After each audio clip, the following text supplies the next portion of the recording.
I'm Jamie Seeker, and this is What It Takes. Each episode, I sit down with real business owners to talk about their journey, the wins, the challenges, and everything in between.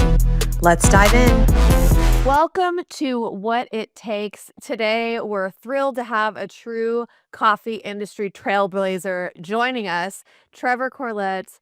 Trevor is the CEO and co-founder of Madcap Coffee, a specialty coffee brand he started in 2008 with a vision of creating elevated coffee experiences that showcase the craftsmanship and stories behind every cup. With over 25 years of experience in the coffee world, Trevor has built an incredible legacy ranging from leading barista competitions, serving as chair of the Barista Guild of America, and instructing for the Specialty Coffee Association, to now growing Madcap into one of the most respected names in coffee.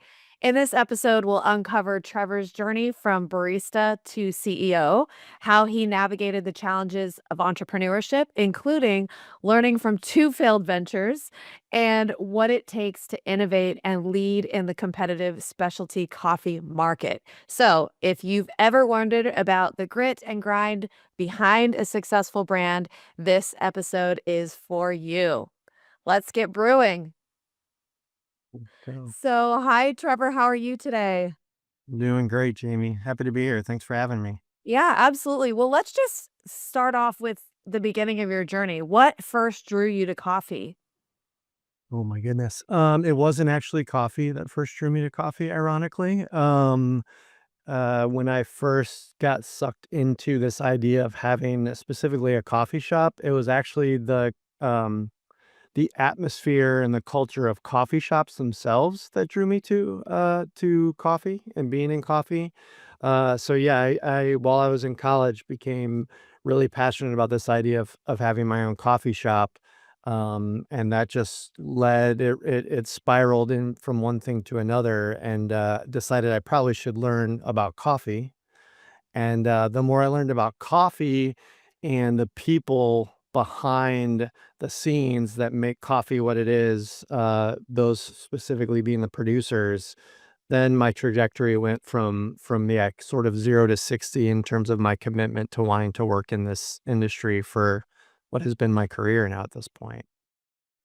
That's awesome, but it didn't sound like it was that smooth, easy ride. You had two failed ventures, and talk about that, the lessons that you took from those experiences, because you've obviously learned from it. You're still here, but I can't imagine, we're talking about it today, but having that and going through that not once, but twice. Mhm. Tell me about that. Yeah, yeah, I think, a lot of that goes to, I mean, my statement about why I got into it. A lot of those first ventures were me trying to discover, who I was, what I needed to have a successful business, and what I was going to prioritize. Right, so those initial concepts that I had, I didn't know much about the product. I wasn't a product expert. I would never say that I'm expert necessarily. I feel like I can always learn more in that capacity, but didn't know anything about the product. I wanted to do this thing because I was in love with this idea of this space that drew people together in a community, and creating a place where people could hang out, and coffee just happened to be the vehicle with which, coffee shops attract people to that space, or whatever the reason is they attract people to that space. But ironically, you're not renting seats in a coffee shop. You actually have to sell things for those for that business to be viable. So I think a lot of those initial concepts were trying to understand what it was I had, and the first concepts, they didn't look much different than any other, at that point, 90s or early 2000s coffee shop, very Central Perk vibes. You're creating a space that people want to hang out in. But there was nothing necessarily unique about those concepts. And so I think it was both discovering what it was I was really passionate about, and what service or thing I actually wanted to provide, and then the vehicle through which I was going to do that. So, those initial concepts, I would have live music, really expansive menus with everything from, your standard, espresso drinks to fruit smoothies to paninis to anything, trying to have anything and everything for everybody.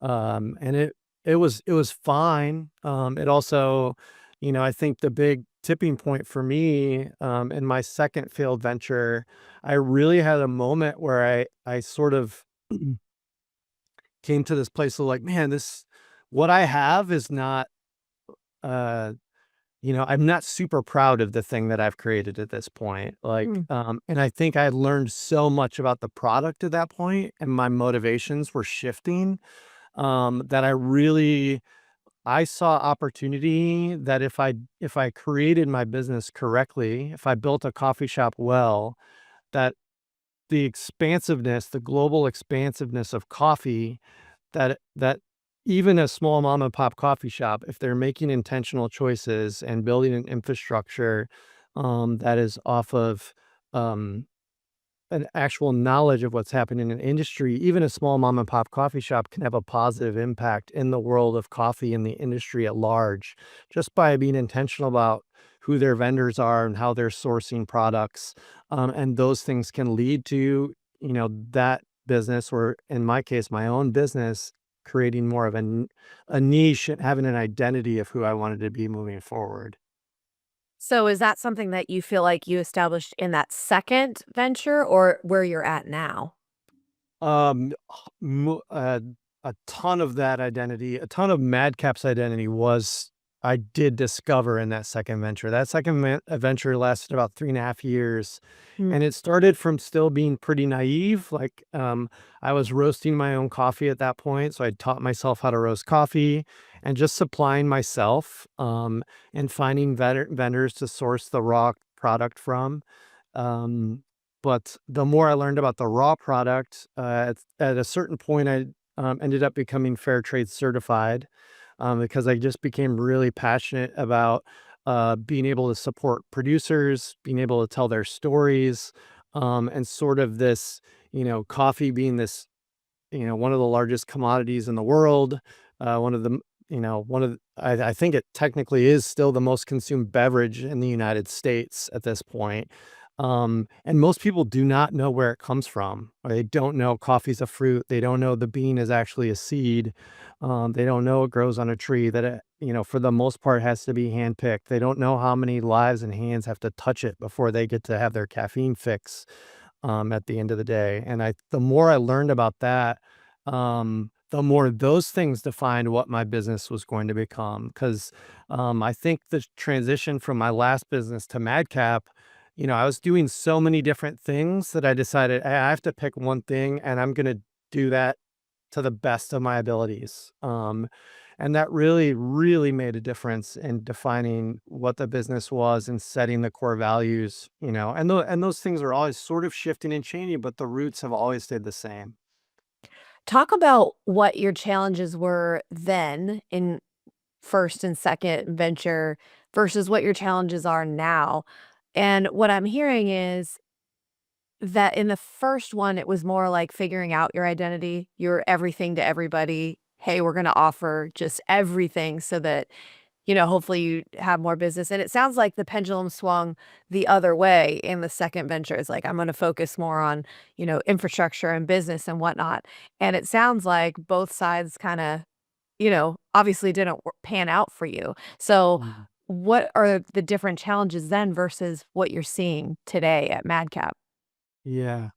Yeah. I mean, I think, um, you nailed it specifically as a really, like, the identity piece was huge in the sense that, like, I think for a growing business, and this could apply to any industry, and I see this, and I know you probably see this a lot because we do a ton of consulting at this stage because we do a lot of B2B business. And so there's a distinct, most individuals who especially are like, a lot of people will get into opening coffee shops because it's a career change. Like maybe they've been an attorney for the last 30 years. They've saved up, a significant amount of money, and now they want to do something that they enjoy and they love hanging out in a coffee shop, very similar to why I got into it. And usually when I'm telling people, do not do this, you will not enjoy this. This will not be fun. There's a lot of stress tied to this. You don't get to just sit in your coffee shop and do nothing and hang out and talk to your friends. Maybe you do if your pockets are bottomless, um, but I think that distinct, um, and for that reason, when I started, I made something that looked like all the things that I experienced that I like. There was nothing different about it. Obviously, the individuals that are in a space or running a space or managing a space, they bring their personalities to a business or an identity, and so there's always like a fingerprint there, but it's minimal unless you're interacting with every single customer on your own or what have you. So that identity piece was huge.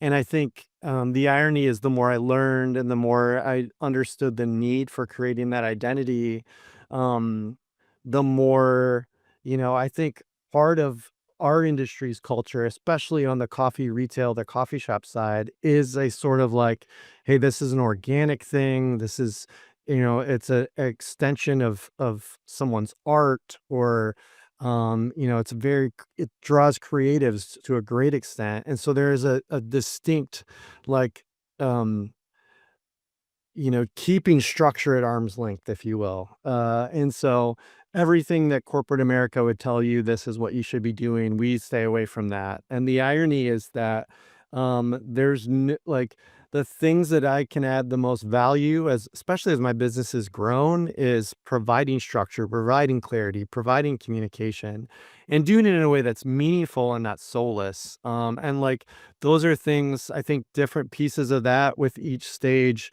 both in the businesses I had and then where we are, and how Madcap started was, I mean, it took me a long time even with Madcap. Like we still started in a very organic way. Like I had no aspirations to grow to the capacity we did. Like even when I started Madcap, it was like, I'm just hoping that this thing works and I can pay for baby diapers. Like that was the aspiration. It was fairly naive, and so I think, but again, going back to those values that I'd sort of developed and like, "Hey, I wanna create a thing that is both providing this still community space that I loved about coffee shops in the beginning, but also, being able to make a more positive impact to more people, not just that come into my space, but the people that I'm buying product from and serving to others, by being purposeful and intentional about how we're doing that. And that means you gotta create a viable business, and the more the potential for positive impact is directly correlated to my ability to grow the company in a positive way as well, right? So I love that, and the things that stood out to me that you said is kind of a common journey that I see in the cycle of business owner growth, which is searching for identity and establishing that and really truly knowing who you are and who you want your business to be or what you want your business to be, and a lot of times our names are on our companies, right? So the identity piece is so it's directed it's directly correlating to your own identity, and sometimes we get wrapped up in that, but to have that healthy, you know, vision of this is who I am, this is who my business is, this is what we wanna do, then gradually moving on to it's beyond yourself, and now you're not just responsible for those that work in your organization on site or whatever,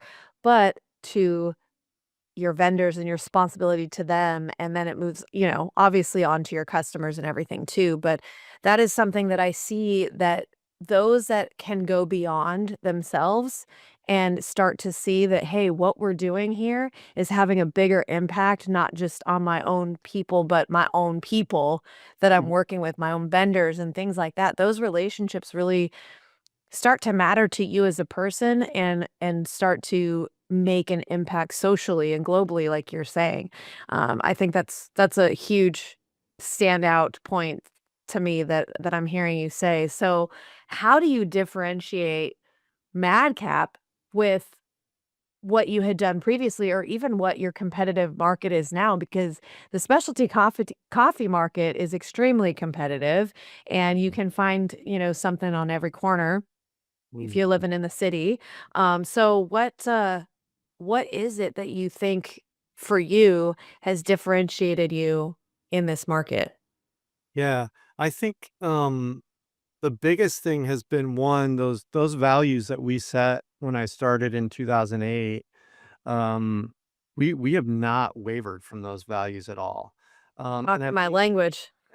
You're talking my language, buddy. and it, in 16 years of so I started in the recession, which I received a lot of criticism for even starting a coffee company in Michigan in 2008. So it's pretty much the worst state at the worst time you could open a coffee business that really people didn't want because they didn't see how it was going to add value to the community at that time. And then, surviving a pandemic, I mean, all of those things. I mean, by the time the pandemic came, I was like, well, I've been through enough already. It's just one more thing at this point. It's sort of the business owner mentality I think you sort of develop. But um, I think those values, it becomes it becomes really hard to um, maintain those and not deviate from those because there's so many external voices. And so, um, even the joke about not being wanted at one point, like as a business owner, you always have people who are somehow know how to run your business better than you do. And so whether they're customers or friends or family or whoever it is, there's constantly people giving me insights into what I should be doing or what I should be offering. Um, and it was really, I think, somewhat unintentional initially and more just out of my own personality of just being really stubborn that like, no, this is who we are and we're going to stick to it. And that it can be as simple as even trends. I mean, our industry, like many others, is very influenced by trends. Um, and even, we like to think we sort of exist outside of, organizations like Starbucks or Pete's at this point. But uh, the average consumer still has a hard time distinguishing the difference between us and them. And so it can be easy for organizations like ours to say, well, pizza's doing this. Should we be thinking about doing this?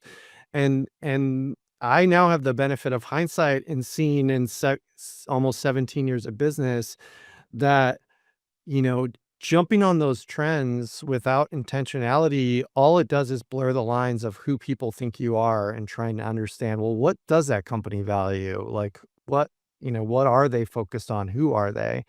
And so the more that you're trying to change and constantly adopt what's happening around you without filtering it through the lens of the values you've created for yourself, just ends up blurring the lines, not just for your customers, but even for your own people internally and your vendors and et cetera. Right. So I think that has been, the biggest thing that, sort of naively fell into following that practice. And then in hindsight, the more I got into operational infrastructure, I had a point in my career where I realized, I either needed to shift some of my focus in trying to be this coffee expert into, I have this great expertise and knowledge base in coffee, but if I want to continue running my business well, I either need to invest in myself from a professional development standpoint so that I can contribute in that capacity or hire someone who can. And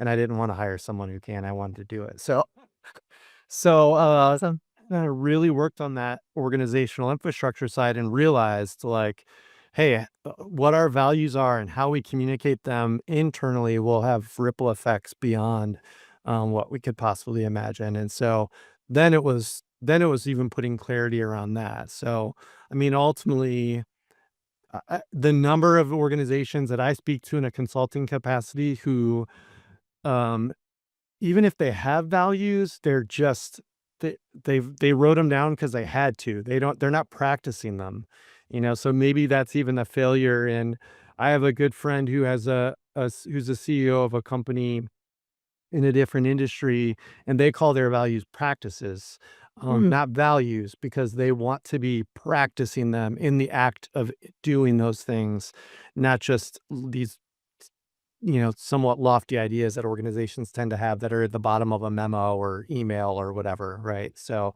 um, I'm stealing that. I love that. Well, so two things.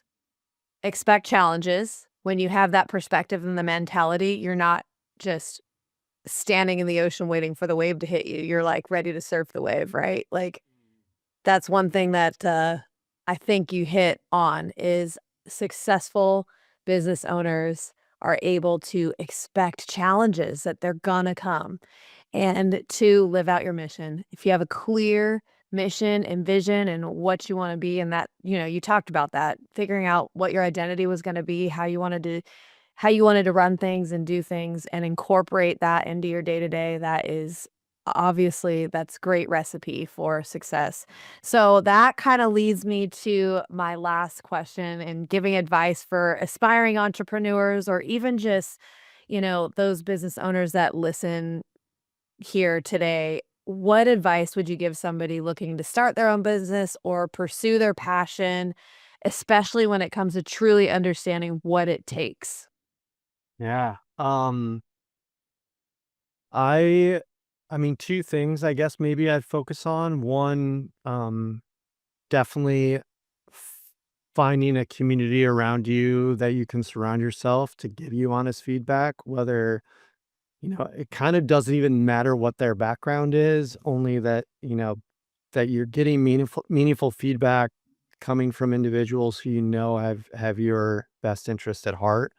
As hard as that feedback can be, I still don't love feedback, but I feel like I got plenty of years of practice at listening to it, being humble, and recognizing that there are opportunities for growth. And so in that vein, I mean, I really think as a business owner, like you have to have a passion and desire for improvement. And so I, you know, definitely, as I mentioned, like I spent, goodness, probably my first 20 years in the industry just doing everything I could to get information and knowledge and how can I learn more? How can I be better at this?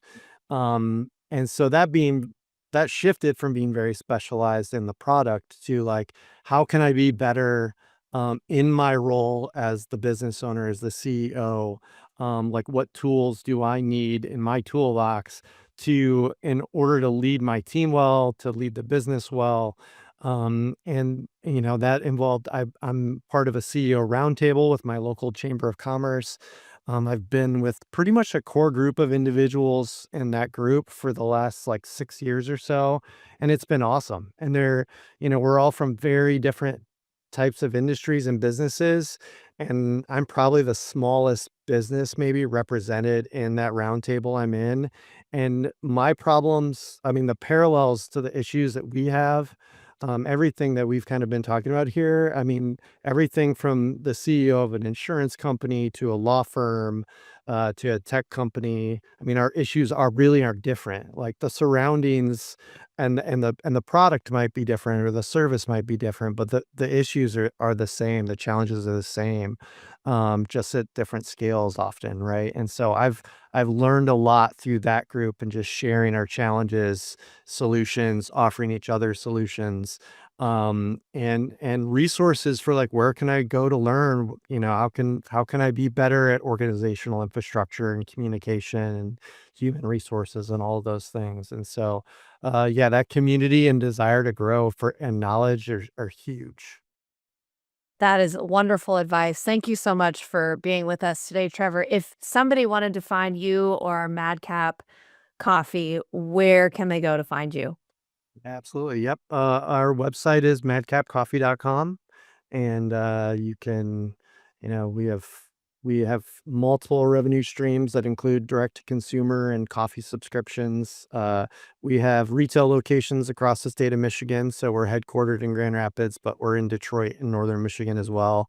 And then we do distribute wholesale around North America. So we're kind of out there all over. We're online. Madcap Coffee is our handle on Instagram and Facebook and LinkedIn and TikTok and those things. And then my Instagram handle's a soluble life, because I'm soluble and hopefully dilute as well as coffee. and the things around me. Oh, that's great. That's great. Well, Trevor, this was a wonderful conversation. Thank you so much for sharing your experience and your wisdom that you've learned along the way. And thanks for tuning in.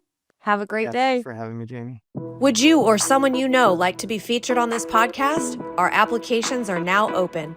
Apply today at seekersolution.com and click on the podcast link to get started.